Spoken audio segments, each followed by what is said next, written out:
Bismillahirrahmanirrahim. Assalamualaikum warahmatullahi wabarakatuh. Pemirsa kaum muslimin dan muslimat yang berbahagia, alhamdulillah wassalatu wassalamu ala Rasulillah wa ala alihi wa ashabihi wa man bala. Pemirsa yang berbahagia, tentu saja banyak di antara kita, bahkan jumlahnya pasti jutaan, yang menyaksikan debat Capres tadi malam antara tiga pasangan calon presiden dan wakil presiden, antara Pak Anies, kemudian Pak Prabowo, kemudian juga Pak Ganjar, yang tentu saja menyita perhatian kita, menyita keinginan kita, keingintahuan kita, menyita juga mungkin emosi kita ya, yang ingin mendapatkan pencerahan, ingin mendapatkan pengetahuan lebih tentang gagasan, tentang ide-ide yang disampaikan oleh para calon, baik dari calon nomor 1, nomor 2 maupun nomor 3. Kita tentu saja merasakan suasana yang ada tegangnya, ada emosinya, ada panasnya, dan ada ketegangan-tegangan yang terus melanda para pendukungnya di antara tiga paslon itu. Dan kita telah menikmati sebuah debat Capres yang menurut sebagian lebih terasa debatnya daripada debat pertama antara tiga pasangan ini. Saya tidak ingin masuk pada wilayah siapa yang paling baik, siapa yang paling benar, siapa yang paling menonjol, dan lain-lainnya. Saya ingin melihat atau menyampaikan, dan ini tentu saja saran bagi seluruh pasangan pada nanti untuk debat selanjutnya. Pada akhir debat semalam, ada satu hal yang tidak terjadi antara pasangan Pak Prabowo kemudian Pak Anies pada saat mereka tidak bersalaman tidak bersalaman antara Pak Anies dengan Pak Prabowo. Alhamdulillah Pak Ganjar dengan Pak Prabowo kemudian juga Pak Anies melakukan salaman pada saat mereka mau berpisah dan turun dari panggung, sehingga kemudian menimbulkan pertanyaan di kalangan baik netizen ataupun wartawan saat itu tatkala ditanyakan kenapa misalnya Pak Anies tidak salaman, kemudian kenapa Pak Prabowo tidak salaman, dan dua-duanya memiliki jawaban berbeda.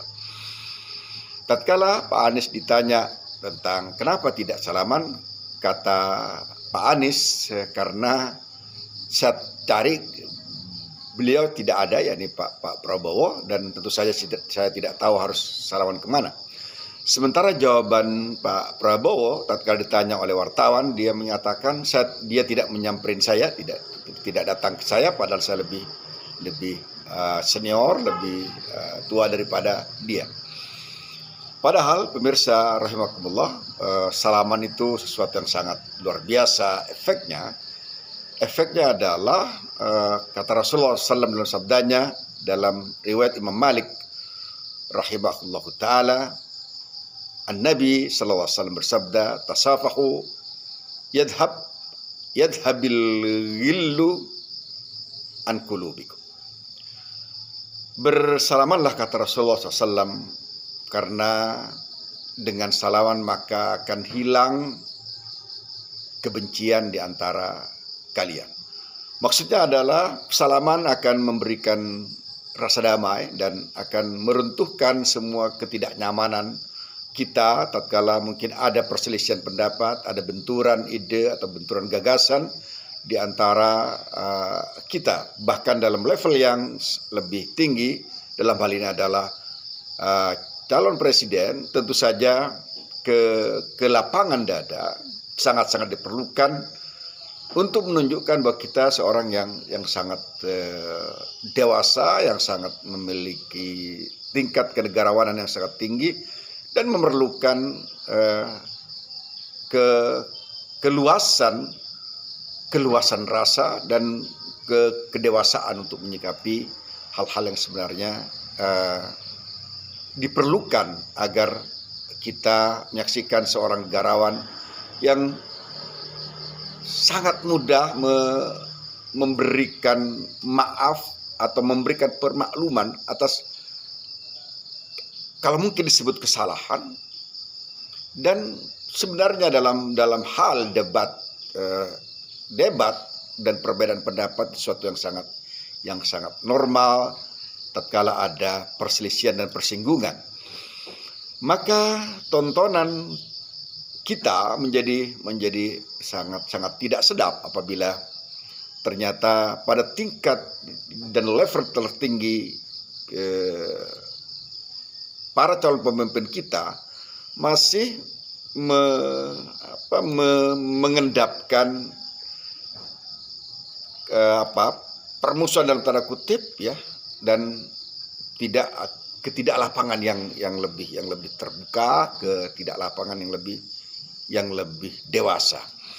Oleh sebab itulah pada debat-debat selanjutnya tentu saja ini tidak perlu terjadi agar rakyat kita melihat bahwa para pemimpinnya adalah para pemimpin yang sangat-sangat lapang dada, sangat-sangat dewasa, sangat-sangat pantas untuk menjadi kepala negara, menjadi presiden, yang tentu saja mereka akan banyak berhadapan dengan banyak persoalan dengan rakyatnya, dan tentu saja semua itu membutuhkan kesabaran, membutuhkan kedewasaan, membutuhkan kelapangan dada agar dia bisa mengatasi masalah-masalah bangsa ini dengan lebih adem, lebih kalem, lebih sabar, lebih arif dan seterusnya.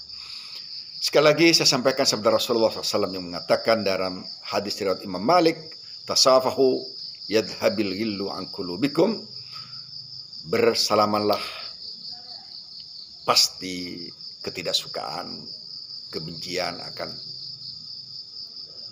pergi dari hati kalian semua. Dan tentu saja ini lebih pantas apabila dilakukan oleh para calon pemimpin negara, dan tentu saja apabila jadi kepala negara itu lebih pantas lagi. Assalamualaikum warahmatullahi wabarakatuh.